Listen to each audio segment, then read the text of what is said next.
뇌졸중이 무서운 점은 어느 정도 예측할 수 있는 게 아니라 어느 날 갑자기 생길 수 있다는 게 무서워하는 점 중에 하나인 것 같아요. 뇌혈관이 터지기 전에 위험 신호가 어떻게 되냐, 갑자기 생기는 입니다. 그거 외에도 여러 가지 증상들이 생길 수가 있죠. 팔다리가 마비가 된다든지 말 발음이 어둔해진다든지 갑자기 어지럼증이 생긴다든지 이런 증상들이 생기면 뇌졸중 초기 증상일 수가 있으니까 빨리 응급실에 가보시는 게 좋습니다.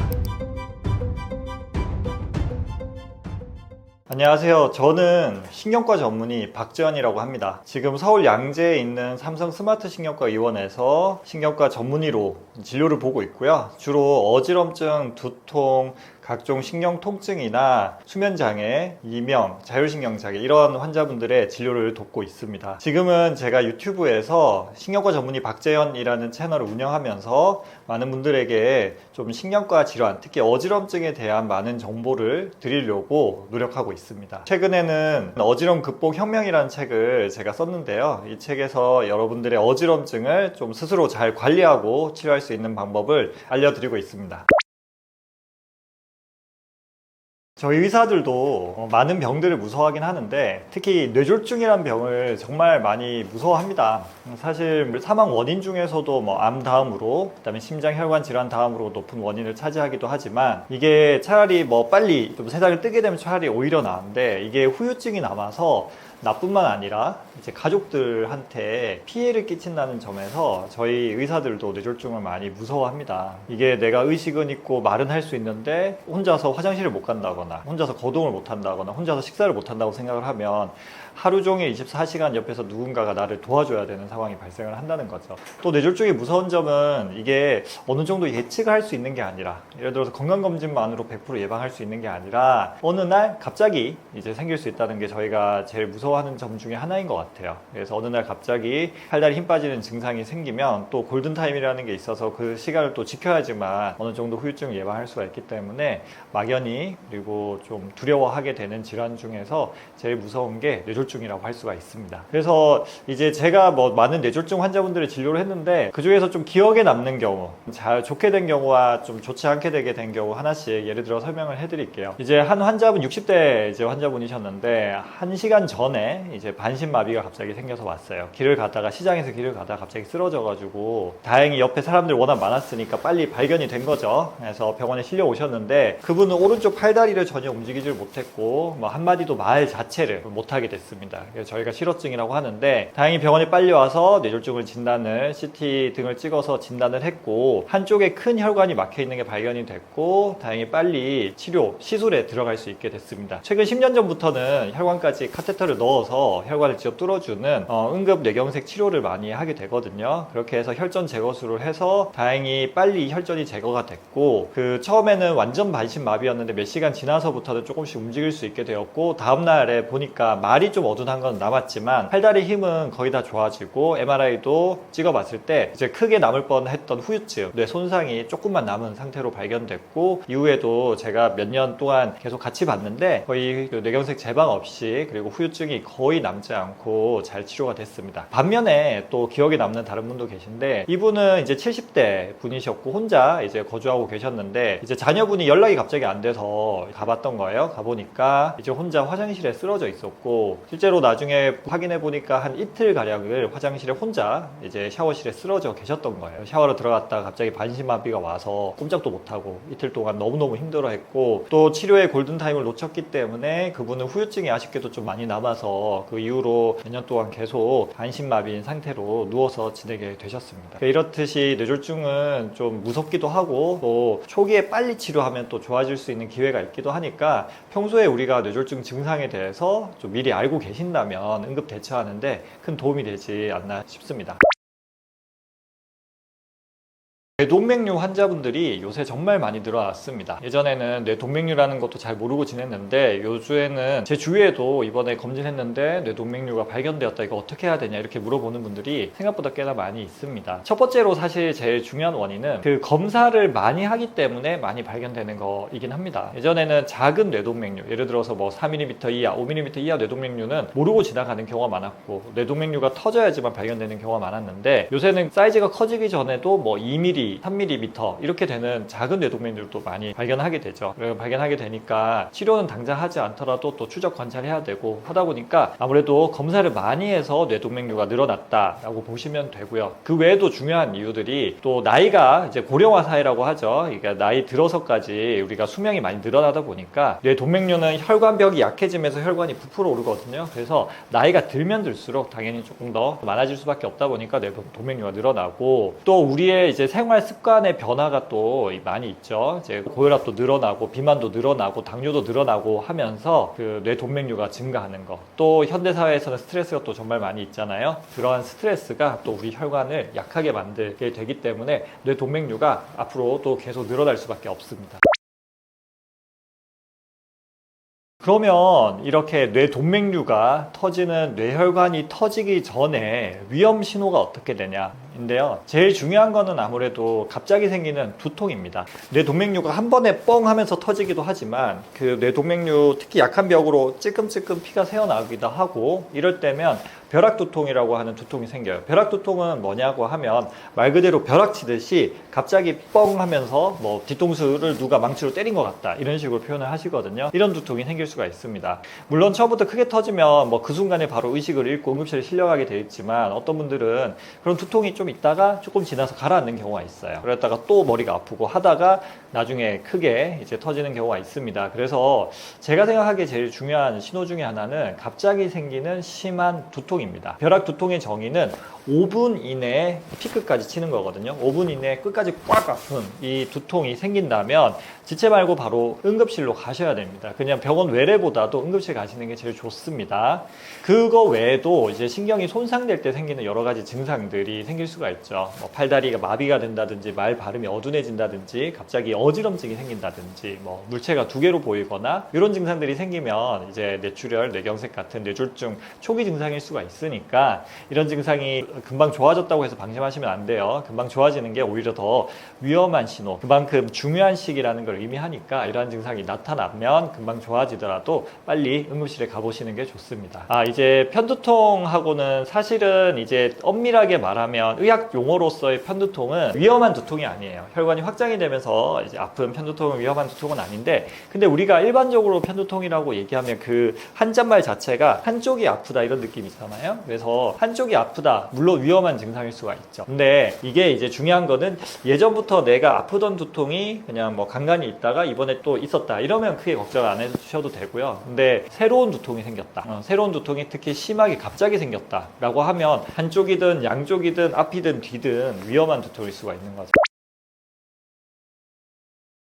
저희가 병원에서 환자분들 힘이 빠져요 라고 하면 한쪽이 빠지나 양쪽이 빠지냐, 팔다리가 빠지냐 이런 것들 꼭 물어보거든요. 그래서 우리도 상식적으로 반신마비는 중풍의 증상이다, 반신마비는 뇌졸중 증상이다, 이거는 뭐 아주 오래전부터 유명했던 얘기예요. 왜 그런지 좀 의학적으로 설명을 드리면, 우리 뇌는 각 뇌 세포가 이제 담당하는 영역이 있어요. 예를 들어서 오른쪽 뇌는 왼쪽 팔다리를 지배하고 왼쪽 뇌는 오른쪽 팔다리를 지배합니다. 그러니까 뇌세포 입장에서는 팔을 움직이는 신경이랑 다리를 움직이는 신경은 붙어 있어요. 그래서 그 한쪽 팔에 힘이 빠질 때 다리를 조절하는 신경도 손상이 오면 같이 팔다리가, 한쪽 팔다리에 힘이 빠질 수가 있는 거죠. 근데 반대로 한쪽 손을, 예를 들어 오른쪽 손을 지배하는 왼쪽 뇌랑 왼쪽 팔을 지배하는 오른쪽 뇌는 거리가 멀어요. 이 거리가 멀기 때문에 여기랑 여기에 동시에 뇌 손상이 오려면 그 사이에 있는 뇌들도 다 손상이 와야지만 양쪽 팔에 힘이 빠질 수 있겠죠. 그러려면 요 사이에 있는 신경들이 다 손상되면 우리가 뭐 멀쩡히 서 있거나 의식을 유지할 수가 없어요. 그래서 실질적으로 물론 일부 뇌 질환 같은 경우에는 이제 뭐 양쪽에 사지에 마비가 오는 경우도 부위에 따라서 있습니다. 그렇지만 우리가 좀 더 흔하게 보는 경우는 한쪽 팔다리가 마비가 오는 경우가 훨씬 많다. 그래서 내가 이제 힘이 빠지는데 오른쪽 팔이랑 오른쪽 다리에 힘이 빠진다. 어느 날 걸어가다가 한쪽으로 몸이 기우는데 손도 오른쪽에 힘이 빠진다. 그러면 이제 뇌졸중 위험이 엄청 높은 거고, 역시나 빨리 응급실에 가셔야 됩니다. 그래서 한쪽 팔다리에 힘 빠진다, 이거는 위험한 증상이니까 꼭 기억하셨으면 좋겠어요. 그리고 제가 여담인데 또 말씀드리고 싶은데, 이제 말이 어둔하다라는 증상이 있어요. 또 여러 가지 뇌졸중 증상 중에서 예를 들어서 어지럼증은 뇌졸중은 어지럽다고 해서 다 뇌졸중은 아니고 오히려 더 흔한 이석증이라는 원인이 있지만 말이 어둔한 거는 의외로 뇌질환 외에는 크게 원인이 별로 없습니다. 컨디션이 떨어져서 말 어둔하다 이거는 있을 수 있지만 그렇게 흔하진 않아요. 그래서 내가 예를 들어서 어머니랑 전화하는데 어머니가 말 발음이 뭔가 뭉개지고 명확하게 말 못하고 뭐 한조 힘이 뭐 이런 식으로 말을 어둔하게 하면 빨리 응급실에 모시고 가셔야 되는 증상이라고 보시면 됩니다. 자, 뇌졸중 예방 음식 많은 분들이 정말 많이 궁금해 하세요. 이제 우리가 아무래도 이제 병원에 지금 당장에 가야 되는 상황은 아니고 10년, 20년 후에 생길지도 모르는 뇌졸중이 너무 무서운데 이걸 예방하려면 어떻게 해야 되냐고. 또 우리나라 분들은 음식에 정말 관심이 많거든요. 그래서 음식은 제가 생각해도 정말 중요합니다. 우리 몸은 다 우리가 먹는 음식에서 오는 거잖아요. 근데 이게 사실은 특별하진 않아요. 제가 오늘 말씀드리는 것도 들으면 에이 그게 뭐야 라고 하실 수도 있는데 근데 우리가 상식적으로 아는 거를 잘 지키는 게 뭔가 특별한 슈퍼푸드를 기대하지 마시고 알고 있는 것을 매일매일 삼시세끼 실천하는 게 정말로 중요합니다. 그래서 제일 중요한 것 중에 하나는 바로 이제 통곡물 음식이에요. 예를 들어서 현미라든지 귀리라든지 이러한 잡곡 같은 것들이 혈당을 천천히 올려주고 그러니까 건강한 탄수화물이죠. 그리고 단백질이라든지 비타민이라든지 이런 좋은 성분들이 많이 들어있어서 우리 뇌에 정말 좋은 걸로 많이 밝혀져 있어요. 그 외에도 이제 생선을 통해서 섭취하는 이 지방들 오메가3나 이런 것들 뇌에 좋다는 건 익히 알려져 있고 또 견과류에 들어있는 지방들도 우리 뇌에 정말 좋습니다. 그 외에 우리가 알고 있듯이 채소라든지 과일 같은 거 그 다음에 콩이나 두부 같은 식물성 단백질 이런 것들을 잘 섭취하는 게 중요하고요. 또 나쁜 음식이 또 좋은 음식보다 어떻게 보면 저는 더 중요하다고 사실 생각을 해요. 그러니까 좋은 음식을 뭐 열심히 찾아 먹지 않더라도 나쁜 음식만 피한다면 그게 더 우리 건강, 특히 뇌 건강에 효과적인데 나쁜 음식의 대표 주장은 바로 단 음식입니다. 단 음식. 그래서 설탕이 많이 들어가 있는 과당 음식 같은 거, 과일도 사실 너무 많이 먹으면 당이 좀 많이 있거든요. 이런 것들을 한 번에 너무 많이 섭취하지 말고 또 이제 두 번째로 또 나쁜 탄수화물, 당류뿐만 아니라 이제 흰색 탄수화물이라고 생각하시면 돼요. 바로 밀가루라든지 흰 쌀밥이에요. 이런 것들 역시 뇌에 좋지 않은 음식이고 뭐 탄수화물이라든지 가공식품 이런 것들은 말할 것도 없죠. 그래서 좋은 음식도 중요하고 그보다 더 중요한 거는 나쁜 음식을 피하는 게 더 중요하다. 이렇게 기억하시면 되겠습니다. 그래서 이제 뇌졸중을 예방하기 위한 생활 습관은 어떤 걸 해야 되냐 설명을 드리면 우리가 이제 많은 분들이 내 건강을 언제쯤부터 챙기냐 그러면 제가 보니까 50대 때부터 진짜 열심히 챙겨요. 그리고 40대 때부터 이제 챙기기 시작합니다. 저도 이제 나이가 40이 넘어가니까 주위 아픈 분들도 좀 많고 이제 건강검진 해보니까 뭐 이것저것 발견되고 뭐 해서 약을 드시기 시작하시는 분들도 있고 그래서 점점 관심이 늘어나요. 근데 사실은 우리 건강이라고 하는 거는 언제부터 챙겨야 되냐 바로 20대 30대부터 챙겨야 됩니다. 그때부터 이제 우리가 이제 갖춰준 습관이 나중에 이제 치매라든지 뇌졸중이라든지 이런 거에 많이 관여가 돼요. 그래서 지금 말씀드리는 거를 가능한 빨리 실천하는 게 그 무엇보다 돈을 수백 수천만 원 수억 원을 아낄 수 있는 방법이다 이렇게 생각하시면 됩니다. 제가 생각하기에 뇌졸중을 해서 관련된 여러 가지 그 위험인자라고 하는데 그 위험인자 조절하는 것 중에 제일 중요한 거는 바로 이제 흡연입니다. 흡연, 담배. 제가 이제 뇌졸중 환자분들 보면 주로 뭐 이제 60대 이상인 분들이 대부분인데 간혹 이제 30대 40대 젊은 뇌경색 환자들이 종종 있어요. 근데 그런 분들을 보면 거의 대부분 100%라고 얘기하기는 힘들지만 다른 뭔가 요인이 없으신 분들은 담배 때문에 생기는 분들이 정말 많이 있었습니다. 담배가 뭐 알다시피 여러 가지 나쁜 영향을 미치는데 그 중에 하나가 혈관을 수축시키기도 하고 혈관에서 혈전을 많이 만들고 또 혈관을 쉽게 얘기하면 더럽게 만드는 거죠. 혈관에 이제 콜레스테롤 끼게 만들고 해가지고 담배가 뇌졸중을 많이 유발하니까 담배 피시는 분들은 지금이라도 빨리 금연을 하셨으면 좋겠고요. 그 다음에 규칙적인 운동, 건강한 식단 너무 중요하고요. 그리고 건강검진도 좀 하셔야 됩니다. 이제 뇌혈관 질환 같은 경우에는 이제 증상이 없어요. 증상이 생기면 그게 뇌출혈이고 증상이 생기면 뇌경색입니다. 그러니까 검진이 뭐예요? 증상이 있기 전에 먼저 발견하자 이거잖아요. 근데 이제 뇌혈관 질환 중에서 은근히 이제 뇌동맥류 같은 게 터지는 경우가 30대 후반, 40대 이때부터 있거든요. 그래서 건강검진을 미리 하시는 게 좋아요. 어떻게 하시면 되냐 그러면 제가 이제 주로 가이드 드리는 거는 뭐 40세 이전에도 하면 당연히 좋지만 한 40살부터는 시작하셔라 라고 말씀을 드리고요. 40살부터 뭐 큰 이상이 없으면 5년이나 10년에 한 번씩 번씩 50대나 60대부터는 5년에 한 번씩 뇌 사진, 뇌 혈관 사진을 찍어 보는 게 좋아요. 그래서 뇌 MRA라고 하는 그거는 조영제 없이 찍을 수 있으니까, 혹은 이제 CT로도 찍을 수 있는데 이건 조영제를 써야 돼서 조금 부담스럽긴 해요. 이런 것들을 찍어서 뇌 동맥류라든지 뇌혈관 협착을 확인해 보면 좋고, 그 다음에 경동맥 초음파라고 있습니다. 이제 혈관 속에 콜레스테롤 쌓이는지 보는 건데 뇌 속이나 심장 혈관은 보기가 좀 힘들고 이 경동맥은 초음파로 쉽게 확인할 수가 있습니다. 그래서 경동맥 초음파도 40살부터는 1, 2년에 한 번씩은 꾸준히 해주실 필요가 있습니다. 그리고 마지막으로 또 얘기 드리고 싶은 거는 이제 체중입니다. 그래서 체중 관리를 잘 하시는 게 뇌졸중에 중요한데, 체중에서 중요한 거는 너무 이제 비만은 안 좋다라고 생각을 하시면 되고, 의외로 저체중도 썩 좋진 않거든요. 그래서 요새 제가 보는 또 많은 환자분들은 저체중 때문에 고생하시는 분들도 꽤 있어서 살이 너무 이제 마른 것도 좋진 않아요. 골고루 우리가 근육량도 좀 충분해야 되고, 적정 체중이라고 하면 이제 키로수도 중요하지만 충분한 근육량이 더 중요하니까 그런 것들을 좀 젊었을 때부터 20, 30대 때부터 관리하실 수 있으면 너무 좋을 것 같습니다. 그래서 이제 어지럼증으로 고생하시는 분들에게 꼭 당부드리고 싶은 말씀이 있습니다. 이제 어지럼증이 별거 아닌 것 같아도 어지럼증으로 고생하시는 분들, 하루하루가 내 모든 행동 하나하나 할 때마다 어지럽다고 생각하면 이 어지럼증은 우리 삶에 큰 영향을 미치는 정말 골치 아픈 병이라고 할 수가 있는데, 아쉽게도 이제 어지럼증이라는 게 병원에서 약 먹는다고 뚝딱 좋아지는 게 아닙니다. 그래서 혼자서 관리하는 것이 되게 중요하고, 또 저한테 진료받는 환자분들 중에서는 그냥 병원에서 그냥 약 드세요 라고 하고 약간 반포기 상태로 지내시는 분들, 병원에서도 포기하고 지내는 분들이 정말 많이 있습니다. 그래서 이제 뭐 자꾸 병원에 어지럽다고 찾아가면 에이 그거 그냥 심리적인 문제예요, 정신과 가세요, 이렇게 얘기 듣는 분들도 정말 많고요. 근데 어지럼증은 그렇지 않습니다. 이제 단순히 심리적인 문제가 아니라 이제 복잡한 여러 이제 신경계 기능에 문제가 생겨서 생기는 거고, 제가 오늘 말씀드린 생활 수칙이라든지 혹은 이제 전정 재활 운동 같은 것들이 있거든요. 그런 전정 재활 운동 열심히 하고, 또 생활 관리가 그 무엇보다 중요합니다. 잘 먹고 잘 자고 운동하는 거. 그래서 이런 것들 스스로 할 수 있는 게 사실은 어지럼증 치료에서 이제 병원에서 하는 약물 치료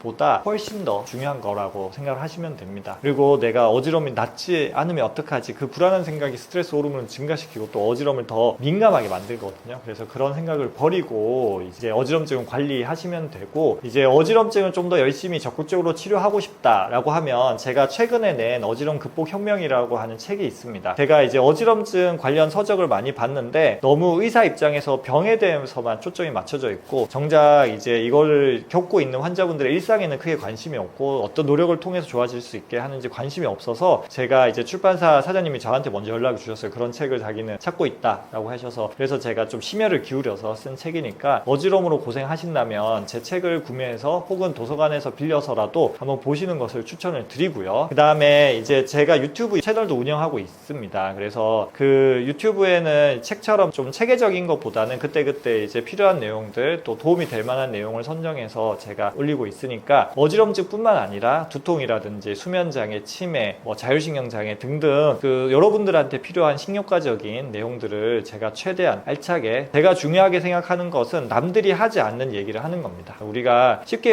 의학 정보를 요새 너무 쉽게 얻을 수 있기 때문에 남들이 하는 얘기까지 제가 굳이 할 필요는 없다고 생각을 하고요. 근데 제가 실제로 환자를 보면서 환자분들한테 꼭 얘기해주고 싶으신 거, 또 꼭 유용한 정보들을 제가 선별해서 영상 촬영해서 직접 제가 영상 혼자 촬영해서 올리고 있으니까, 그래서 뇌 건강에 관심이 있으시고 어지럼 두통으로 고생하신다면 제 채널 한번 찾아와 주셔도 좋을 것 같습니다.